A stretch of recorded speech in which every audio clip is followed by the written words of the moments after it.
este diálogo responde a dos peticiones. La primera, a que compartiésemos juntas el post 8 de marzo y lo que suponía, y el segundo cuando te pedí, Canija, que me acompañara en la apasionante aventura del Gobierno de Andalucía. Bueno, yo creo que cuando te pedí la primera ya pensaba en la segunda, ¿eh? Pero yo no lo sabía. Bueno, yo no ya lo sabía. Ahora que tenemos ahí el segundo sexo de Simone de Beauvoir, ¿no?, que decía que la mujer no nace, sino se hace. Correcto. Y yo siempre digo que, por supuesto, lo que no nacemos es feminista. Hay algún momento en el que algo se te enciende y te dice, uff, esto que tomamos conciencia, ¿no? Pero además es verdad, no nacemos feministas. Mira, yo nací en una familia de 4 hermanas, siendo la mayor, una familia muy humilde, trabajadora, donde mi padre no era feminista, se ha hecho feminista con los años por tener 4 hijas. Igual que el mío, 5. Las hijas lo hemos hecho feministas, y las prioridades básicas de una familia te hacían pensar en otras cosas. Mi primer reto era tener que cambiar el entorno para tener las mismas oportunidades que el barrio de enfrente. Y yo en ese momento no pensaba ser igual que los chicos, pensaba, oye, ¿por qué las que vivimos aquí, los que vivimos aquí, tenemos menos oportunidades que los que viven en el barrio de enfrente? Y no tenemos libros, y no tenemos ordenador, y no tenemos... Bueno, entonces eran las máquinas de escribir. Y tú pensabas en eso, la prioridad era la igualdad. Por eso me hice socialista.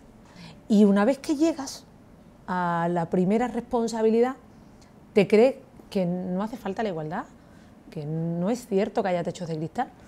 Yo todavía recuerdo el momento en el que llegué a concejal del Ayuntamiento de Sevilla y te crees, ¿ves cómo al final tenemos igualdad? Si yo puedo igual llegar que un chico a ser concejal, y en el momento que te toca el tener oportunidades y tener poder y decisión, ves los techos, que no son de cristal, que son de hormigón. Y yo creo que a mí el feminismo me despierta a medida que voy avanzando en la capacidad de decisión y de poder, que es cuando veo ese techo. Yo, en mi caso, tú eras 4 hermanas, nosotros éramos 5 hermanas, tú eras la mayor, yo era la pequeña. Pero yo sí que la conciencia me viene un poquito antes simplemente por donde vivía, ¿no? Yo me crié en Tablada, que, por quien no lo conozca, es un barrio militar, por tanto, la jerarquía, el orden, solamente los hombres eran los que trabajaban, en la mayoría de los casos, los que llegaban además, y era, digamos, un mundo, si ya el mundo en general es machista y es patriarcal, pues imagínate criarte en una base militar donde en ese momento no entraba ninguna mujer al ejército, por mucho que a ti te gustaran los aviones y dijeras, uy, a mí también me gustaría ser piloto, ¿no? Como, es que simplemente no lo podías pensar, porque es que era imposible para ti, ¿no? Entonces yo recuerdo que ya en el instituto, de muy jovencilla, yo ya tenía ahí una cosa como que me removía mucho, ¿no? Y claro, empecé a tomar conciencia muy pronto digamos, de que las mujeres obviamente pues no llegábamos a los mismos sitios, no teníamos las mismas oportunidades, no éramos iguales. Aunque en el fondo obviamente somos iguales porque somos seres humanos, somos personas, pero no éramos iguales frente a la sociedad, frente a nada, ¿no? Es que son dos maneras de llegar al feminismo. Sí, sí, sí. En función de si lo básico lo tienes cubierto, llegas antes, y yo mi primera pelea fue la igualdad ante lo básico. Y una de las cosas que siempre he intentado hacer es hacer ver a la gente de que esos no son problemas personales de cada una de nosotras, sino que es un problema estructural, lo que tú decías de tomar conciencia que del barrio de enfrente, porque ellos tienen libros y yo no tengo libros, ¿no? Con esto pasa lo mismo, ¿no? O sea, yo recuerdo mis primeros consejos de gobierno en la universidad, cuando yo era vicerrectora, que eran prácticamente consejos de gobierno de 30 hombres y estábamos 3 vicerrectoras solamente, que yo daba una idea.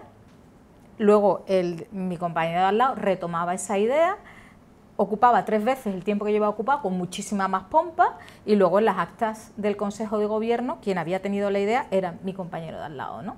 Claro, si yo no llego a haber estudiado que la voz de las mujeres no se nos reconoce hasta que no consigues un liderazgo determinado, que por eso yo espero que hables de eso, ¿no? Porque tú lo tienes, ¿no? Hasta que no se consigue, la voz de las mujeres no se nos escucha, quiero decir, no es que no se nos escuche, no se nos da esa autoridad, ¿no? Pues ¿qué hago? Me voy quedando pequeñita, pequeñita, pequeñita, y al tercer Consejo de Gobierno ya no hablo, porque creo que o no me explico bien, o lo que yo estoy diciendo no tiene interés. Pero en cambio, si tú sabes que eso pasa en principio porque eres mujer, pues entonces no te callas y vas ganando, cada vez vas ganando tú la confianza y vas ganando el sitio. Es tal cual. Es decir, primero, yo creo que durante años en este país siempre se ha renovado por la cuota de la mujer y no se ha consolidado los liderazgos femeninos. En ningún ámbito. A medida que una entra en los núcleos de decisión, sea la política, la economía, la universidad, a mí me cansa ya las fotos de muchos hombres y el porcentaje de mujeres lo aportamos nosotras, lo estás viviendo ahora en tus carnes como consejera del gobierno, eso es habitual. Y en el ámbito de la política, tradicionalmente, para que las listas fueran renovadas y los órganos tuvieran aire fresco, siempre eran las chicas las que se iban sustituyendo normalmente por chicas más jóvenes, y eso es lo que daba la cuota joven y mujer, y impedía que hubiese un liderazgo sólido de mujeres. Otra cosa que creo que también cuesta cuando se llega, si se llega de manera aislada y no se llega, ¿no? Esto lo dicen los estudios, ¿no? Que si las mujeres llegan de manera aislada a los puestos de liderazgo y no hay una masa crítica suficiente de mujeres que están también en esos espacios de liderazgo, en distintos niveles, pero en esos espacios de liderazgo, el liderazgo que hacen las mujeres es en muchos casos incluso puede ser incluso más masculino del que hacen los hombres, y hay que cambiar también ese liderazgo, ¿no? En ciertos entornos se entiende que son liderazgos sólidos. En un mundo muy volátil, cuanto más masculinizado es el liderazgo de las chicas, pues entonces que es más sólido. Bueno, pero esto pues siempre ha sido así, porque además eso cumple una doble función, es un sistema de cooptación, ¿no?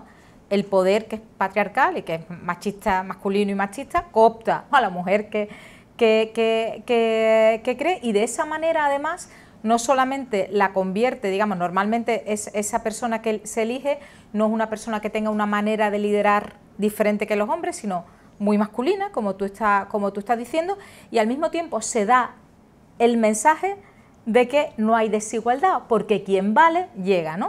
A mí eso me pone porque no es verdad, muy nerviosa, ¿no? Es decir, yo personalmente, yo no he tenido ningún problema de techo de cristal, a mí personalmente, no, porque con 23 años todos lo pensamos. Quien vale, no, y con más tiempo, no, que la idea esta de que, porque claro, es una idea muy seductora, si a ti te dicen, es que no hay desigualdad, tú tienes que decir que en realidad hay igualdad, porque si te han elegido a ti, es que tú eres la mejor. Es que tú eres la mejor. Hay dos cosas que tienen que ir en paralelo. Por un lado, la representatividad y las políticas.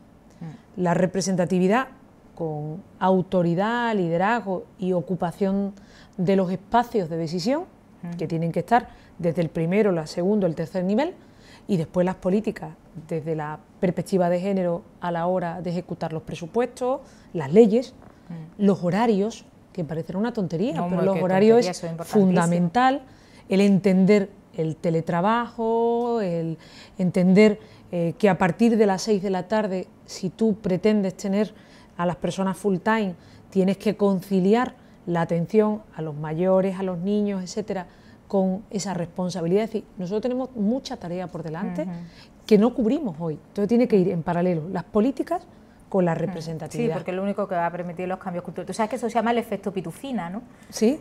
Piensa en los pitufos. Acuérdate, no había nada más machista que los pitufos. Acuérdate de los Una pitufos. chica y 100 pitufos, ¿no es? Pero los 100 pitufos, cada uno eran individuos. Uno era el gruñón, otro era el no sé qué, bueno, yo no era muy fan de los pitufos. A mí es que me iba más mafalda. Por eso, bueno, pero los pitufos eran un montón. Y ellos eran individuos con vidas autónomas, para que nos entendamos, ¿no? Uno era de una manera, otro era de otra, igual que los hombres, ¿no? Uno pintor, otro arquitecto, otro escritor, otro filósofo, otro tal, otro político. Y ella era pitufina. Y ella era pitufina, que es la mujer, la esencia. Entonces, a nosotros así, en el poder y en todos los espacios de poder, no solamente en la política, el conocimiento, el ejército, la iglesia, bueno, las iglesias no han sido muy abiertas nunca, o son de los menos, pero la creación en sí mismo, ¿no? Hay siempre, bueno, una representante, da igual quién sea, la mujer, ¿no? La pitufina, ¿no? El efecto pitufina, ¿no? Y yo creo que una de las cosas que está cambiando últimamente es que nosotros empezamos a tener proyectos vitales autónomos, propios, que empezamos a ser también individuas diferenciadas, sí, pero Lina, con dificultad. Yo todavía soporto que si tienes autoridad eres mandona. Eso lo sigo yo soportando y siendo presidenta. Y ambiciosa. Y ambiciosa. Y ambiciosa. Y si es el chico, es un chico con liderazgo, con ambición. Claro. Nosotras mandona. Eso yo todavía aguanto en el Parlamento de, oiga, usted es mandona, soberbia, tal, simplemente porque defiendes aquello en lo que crees y ejerces la autoridad. Nos queda muchísimo hombre, claro que... por superar los pitufos, ¿eh? Sí, sin duda. Pero ¿sabes dónde también creo que hay un talón de Aquiles que hay que combatir? El tema del cuidado de los hijos inmediatamente después de dar a luz. Sí. Al final, ¿cómo rompemos lo de matriarcado o patriarcado? Que a mí las palabras a veces me chirrían. Lo digo en experiencia propia. Recuerdo cuando me quedé embarazada y había elecciones y aquello fue, hombre, ¿cómo va a dar a luz? Si va a ser presidenta y tal, ¿y qué va a pasar con el gobierno? Y nos vamos a quedar prácticamente sin gobierno. ¿Y quién va a asumir la presidencia? Era todo un drama. Yo pude tomar la decisión, Lina, porque era la presidenta. Seguramente si hubiera dependido de otra persona, mi dificultad hubiese sido mayor, como la de cualquier chica que llega a su empresa y le dice al jefe o a la jefa, me he quedado embarazada y tengo que tener la lactancia, lo típico. ¿Qué comprendí yo en ese tiempo? Cuando tomé la decisión de estar el tiempo que legalmente establecía la ley y compartir con mi pareja la otra parte, mala madre, hay que ver, que no ha cogido toda la baja, porque y las demás mujeres que quieren tener la baja. Yo decía, bueno, yo he cogido mis 8 o 10 semanas y el resto lo va a coger el papá, que también tendrá, digo yo, que ejercer de papá, ¿no? Algo tiene que aportar, algo habrá tenido que ver.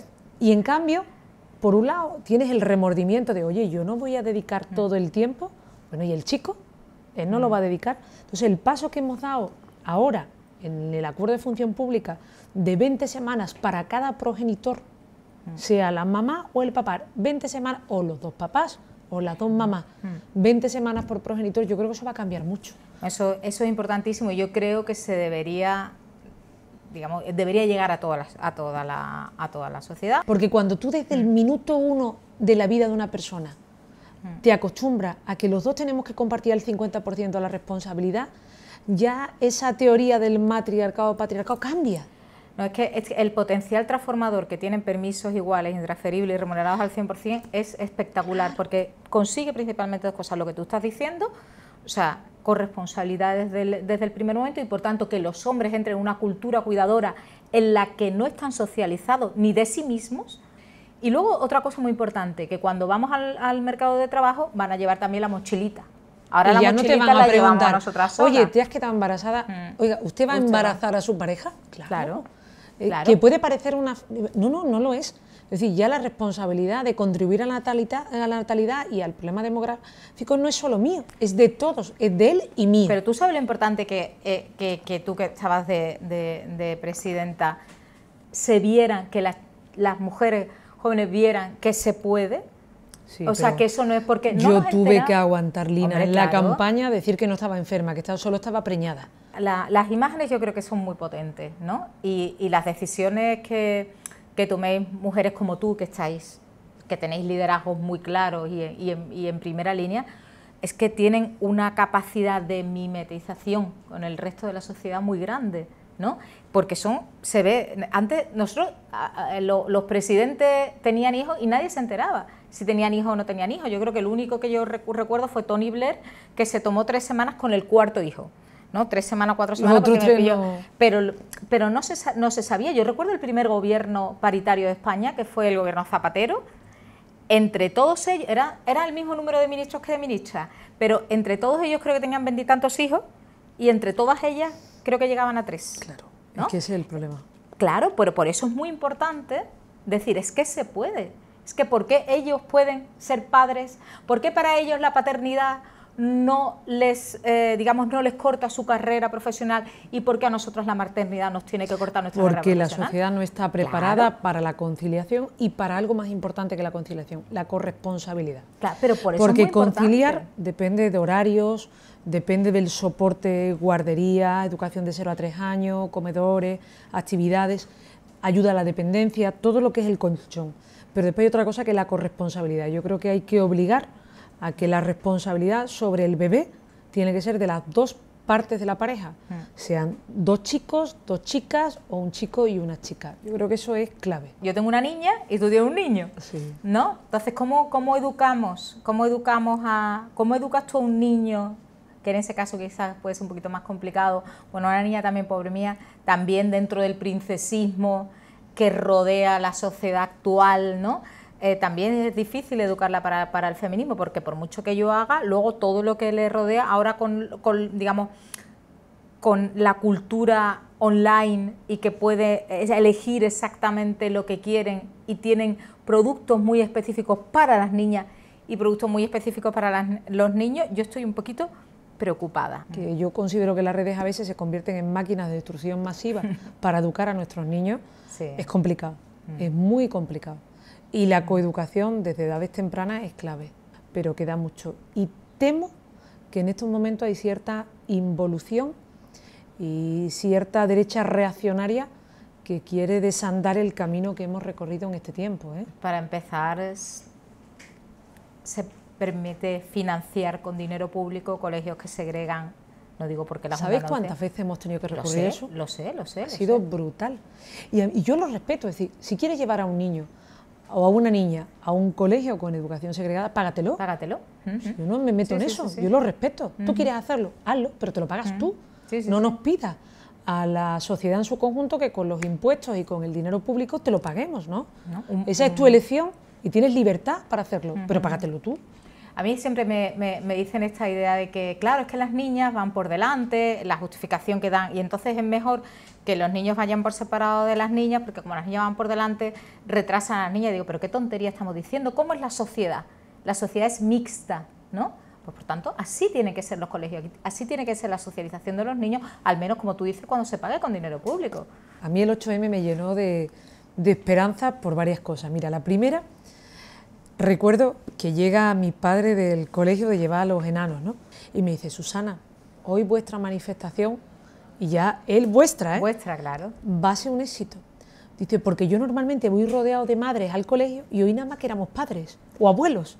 Dice, por lo tanto, las mujeres han hecho también huelga en el ámbito doméstico. Y ya él estaba así emocionado. Y cuando llega a casa, dice mi madre, no, y hoy te pones tú, porque nosotras en los cuidados también vamos a hacer huelga. Y cuando vi que era un movimiento social, digo, esto no tiene freno. Esto ya ha venido para quedarse y va a marcar un antes y un después. Yo lloré muchísimo porque yo salí a la de por la mañana, porque yo hice huelga ese día, no fui a la universidad, y entonces salí por la mañana y nada más que me encontraba alumnas mías. Entonces las vi todas tan jovencitas y una alumna, otra alumna, otra alumna, otra alumna, me abrazaba a ella, me regalaron una camiseta y me pareció increíble. Digo, por fin ¿y a qué te se han dado cuenta? Me emocioné, a mí me pasó en la puerta de San Telmo. Tú imagínate, cuando iba para el ayuntamiento a la primera manifestación, que era la de por la mañana, no sé si fue a las 12 o la 1, y al bajar por la escalera de San Telmo había muchísimas compañeras que estaban esperando que diera la hora en punto para el paro. Y ordenanza, gobernanza, bueno, de todas las sesiones de allí de San Telmo. Y me decían, Susana, vamos, digo, venga, vámonos. Y en ese momento te entra así un pellizco diciendo tú, oye, que esto de verdad va en serio, ¿eh? Sí, porque por mucho que estemos en situaciones distintas, o sea, obviamente tú no estás en la misma situación que la ordenanza, ni lo está una presentadora de televisión, situaciones distintas, pero ese día nos dimos cuenta de que a pesar de eso teníamos muchísimas experiencias comunes, a pesar de eso ganamos menos. Y las periodistas marcaron, ¿eh? Hombre, las periodistas marcaron mucho. El éxito, yo eso lo he reconocido en público, el éxito de este 8M hay que agradecérselo, una parte muy importante fueron a las mujeres de los medios de comunicación. Sin duda. Es decir, lo convirtieron en lo que fue, un éxito rotundo a todos los niveles.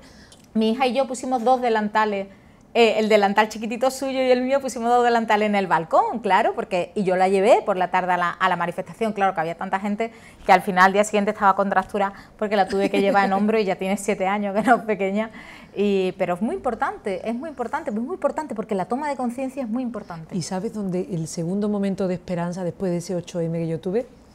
La reacción de muchos padres y abuelos con lo de la manada. Sí, la reacción de mi padre con 4 niñas y una nieta, de indignación, de, oye, la libertad sexual de mis hijas y de mi nieta, eso no se puede poner en cuestión. Si un hombre, imagínate, en los años 80 no hacía la cama, ahora lo hace todo, pero entonces no hacía ni la cama, ahora ya sabe que lo tiene que hacer todo. Se ha vuelto feminista por influencia de sus hijas y de su nieta, y que ahora se ponga al frente de la manifestación diciendo, cuidado, que ellas son libres para ejercer su libertad sexual como les dé la gana, eso es un logro. Esos dos momentos, y a mí me parece que marcan un antes y después en esta sociedad, se pongan como se pongan, quienes quieran llevarnos hacia atrás. Si ya tanto el 8M como la defensa de la libertad sexual de las mujeres, a vivir como quieran y a sentirse seguras, eso no hay quien dé marcha atrás. Claro, sin duda, pero hubo un caldo de cultivo anterior, por ejemplo, el Me Too, aquí se hizo mucho, por ejemplo, desde el diario.el, a mí también me ha pasado, ¿no?, que muchas mujeres escribieron sus experiencias personales, se atrevieron a romper tabú. Yo, por ejemplo, lo hice en el ámbito profesional, ¿no? Pues, pero tuve que pensar, bueno, a mí también, yo me acuerdo en una oposición me decían que por qué me dedicaba a esto del género, que por qué no me dedicaba al sexo, que era más divertido, en una oposición nacional. O sea, los miembros del tribunal se atrevían, todos hombres, por supuesto, a decirte estas cosas, ¿no? Entonces nos fuimos contando y hubo otras que tuvieron muchísimo más valor, que contaron, bueno, pues violaciones o abusos que habían sufrido, ¿no?, abusos sexuales que habían sufrido, y lo contaron en artículos de prensa, ¿no? A mí también me ha pasado, ¿no? Entonces yo creo que dar ese paso adelante, de decir, es que no era un problema personal mío, es que no es que yo llevara una minifalda más corta de la cuenta, o no es que yo fuera más pava o más tonta de la cuenta, no, es que era un problema por ser mujer. Y esos testimonios yo creo que fueron importantísimos y siguen siendo importantísimos. Sí, además, cuanto mayor es la autonomía, la independencia y la reivindicación de mi libertad de decisión, se están incrementando las consecuencias negativas. Sí, el índice de mujeres asesinadas por violencia de género, el índice de incidentes y de denuncias por acoso sexual y abuso, que antes no se atrevían a hacerlo y ahora lo hacen. Es decir, hay muchos elementos que ponen sobre la mesa que hasta aquí hemos llegado, ¿no? Que no estamos dispuestas a seguir soportando eso. Por eso es muy importante la autonomía económica de las mujeres y la participación en el mercado de trabajo, ¿no? A mí se me ha criticado, en alguna ocasión se me llamaba economista feminista de mercado, ¿no? Simplemente porque yo siempre he defendido la participación de las mujeres en el mercado de trabajo. Bueno, ni bien ni mal, yo a lo mejor me gustaría que no estuviéramos en una sociedad digamos, donde todo estuviera tan mercantilizado, ¿no? Y por eso soy una gran defensora de lo público, precisamente porque creo que el bienestar de las personas no tiene que depender exclusivamente de cómo participemos en el mercado de trabajo, de ahí que sea una gran defensora de los servicios públicos y de lo público en general, porque además creo que es bueno para la igualdad y bueno para las mujeres, pero por otra parte, en una economía de mercado, la participación en el mercado de trabajo es lo que te da la autonomía, y si tienes autonomía tienes posibilidad de diseñar una vida propia, independientemente de con quién te cases y de cómo te cases y de cuánto dinero sea la persona con quien o no te quieres casar, efectivamente. Yo creo que es positivo que le hagamos una visión de género y feminista a lo que es la economía, la ciencia y la universidad, que quedan muchas tareas. 500 años la primera rectora en Granada. Ahora tenemos 2 rectoras de 10 universidades públicas, muy poquitas en toda España. Si nos vamos a las empresas competitivas, las que cotizan en bolsa, aquellas, me da igual el IBEX 35 que la competitividad en Andalucía, son pocas mujeres las que están al frente. Entonces, darle esa visión feminista a la empresa, a la ciencia, la gran desconocida de las mujeres científicas, de la universidad, es nuestro reto. Si lo conseguimos, vamos a una sociedad mejor, no tengo dudas.